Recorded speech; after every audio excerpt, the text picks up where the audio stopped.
In this video, we're going to cover the basics of the healing process for parts and the emotional wounds that they carry. Now, if you have more advanced issues, whether that be a mental disorder diagnosis or something like memories of satanic ritual abuse, there's some additional issues that we may cover with you that are beyond the scope of this video before we start your individual ministry. But everything that we're going to cover here is the core of the healing process, whether your issues are moderate or severe. Everything applies. So, the first thing that most people tell me when they come here is that this idea of having another part of me communicate is a little bit daunting. They're a little bit nervous about it. Is this part going to spill some deep, dark, embarrassing secret? Is it going to take over and cause me to lose control of what I'm saying or doing? Or am I going to go into some kind of trance? Are you going to hypnotize me? Things like that. Well, nothing could be further from the truth. You see, our parts have been communicating our entire life. So all we're going to do is take advantage of what's already been happening. The difference is we're going to know how to recognize when the communication or the emotions are sourced in a part. So let me show you the basic ways that parts communicate. And emotions is actually the first one. Emotions can contain an amazing amount of information. They can tell us what we're afraid of, how connected we feel to the Lord, things like that. And all of those things can help us determine whether the emotions are coming from a part of you that holds a different perspective on life than your adult self. See, remember, parts are inner children. They see things from the perspective of the inner child. So I'm going to have some questions that I can ask of your emotions, and you can simply tell me how it feels in there about the question that I ask. And that's one way we can determine with almost certainty as to whether those emotions are coming from a part. And then when we step into the healing process, we'll continue to do the same thing. We can actually minister to emotions as much as we can verbal communication, because the emotions communicate content. Another way that parts have been communicating throughout your life that a lot of people will recognize is an inner voice. We may hear this inner voice telling us to do something or not to do something, and that doesn't mean you're schizophrenic. It literally can be a part that is communicating verbally just inside of yourself. That's a perfectly valid, normal, human way for our parts to behave. It's known that parts can do this. So we may get in touch with a part, for example, in response to prayer, and you may hear an inner voice and feel the emotions of the part. You will still stay in control. What I will do is ask questions of the inner voice. It will answer, and then you will tell me what it's saying, and we can work our way through the entire healing process that way. Now, the third way that parts communicate, and if you watched our video that included the symptoms of parts, you know that parts can temporarily come up front and take control and actually speak in day-to-day life, and then settle back down and your adult self is back in place. Well, that can happen in ministry without you losing control or getting out of touch with anything that happens. In fact, you will stay in control. You will know what is happening. You will be able to communicate yourself anytime you want through the entire process. And that's the way we want this to work.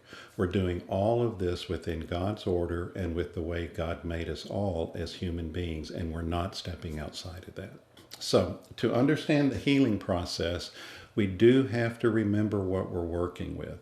This is a part of you whose perspective on the world is defined by the wounds that caused it to form, and these wounds are in an inner child who has his own perspective on the world based on his emotional maturity level and the wounds that he's carrying. This is why behavior is different when parts are triggered. So the first objective in the healing process is to understand the perspective of the part. So I may enter into a dialogue where I'm asking questions of the part. This may be things like how the part feels about God, because a younger wounded part of you may not feel as close to God. God may not feel as safe in that part of you, for example, as he does in your more adult perspective. I'm going to want to know how the part feels about itself, most likely, because self-esteem or identity damage is one of the key issues that causes a part to stay at younger ages. And once I feel that I've got a pretty good perspective for how this part of you views life, and it's not that much different from having a conversation with somebody over coffee, then we can move into the next step of healing, which is going to be centered around healing the emotional wounds that cause that part to be here and keep it at younger ages. And to do that, what we are going to do is remember the things that we covered in one of our previous videos. That is, wounds come in layers. There can be a lot of emotions caught up in a wound, but the root of the wound is always identity damage. So we've got several different ways of understanding the identity issue that's at the root of any one wound. That may have come out of the earlier conversation and questions that we had of the part, but if it didn't, we can do things like examine the emotions down through the layers that the part is carrying and get to the root identity damage. And we're going to make sure that your heart can feel the identity damage, because that's the only way to get this part of your heart before the Lord for healing. Now, how does that happen? We get that root identity issue held up before the Lord, and then we ask the Lord to speak to it. And you see, that's the key to healing. When God speaks, his words carry a completely different weight than a person's. In a ministry setting, I might be able to say, that's not true, and it's liable to have no impact whatsoever. But the Lord can say something as simple as that, and it will completely change your perspective in this part of your heart. The reason for that is God's words create what he speaks. When you've got this part of you open, and you know you've got it open before him, when he speaks to it, he literally plants in that part of your heart the truth that you need to be set free from the lie. And as we covered in our earlier video, that means all of these symptoms that are built on this identity damage, once we've got all of the identity damage healed, they all come out. And then what happens is we see the proof that parts are held in place by emotional wounds. The part will actually start to grow up. Now, the part may plateau at an age that is younger than you. That only means that this part of your heart was wounded again at, say, 12 years old. It may have been an 18-month-old in you at the time, but it was wounded at the biological age of 12. So the Lord's process is wonderful. He'll have that part plateau right at 12 years old to let us know that there's another wound in there that needs to be healed. And the way your heart feels at that point will tell us what that wound is. We will follow exactly the same process for that.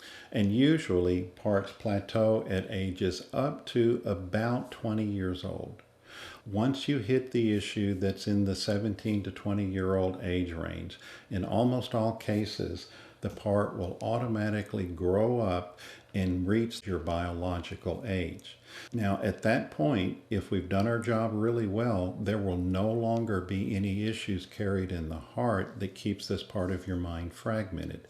And as I said, if we've done our job really well, this part will automatically blend, or some people say merge, with your adult core self.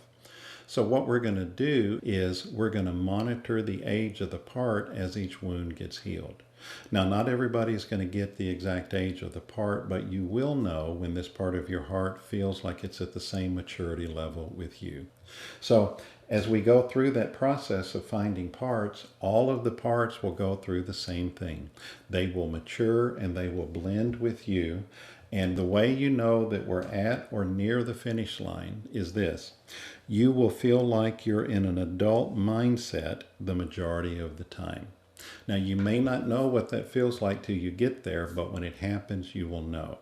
You will know it because things that used to trigger you will be safely filed in a mental place of understanding, where you will be able to respond to it without leaning on damaging coping mechanisms or triggers.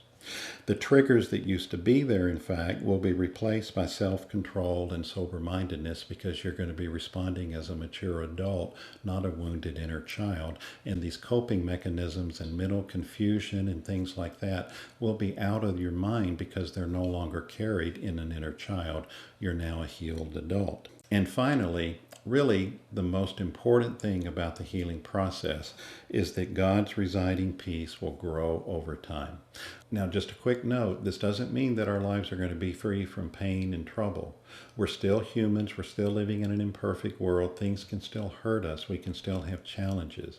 The issue is, are we responding to those things as an adult or as a wounded child? When you're done with the ministry, you will be functioning with one heart, one mind, one soul in connection with the Lord, handling things with a Christ-like view and an adult's level of maturity. So our prayer is that this is exactly what you find at the end of the healing process.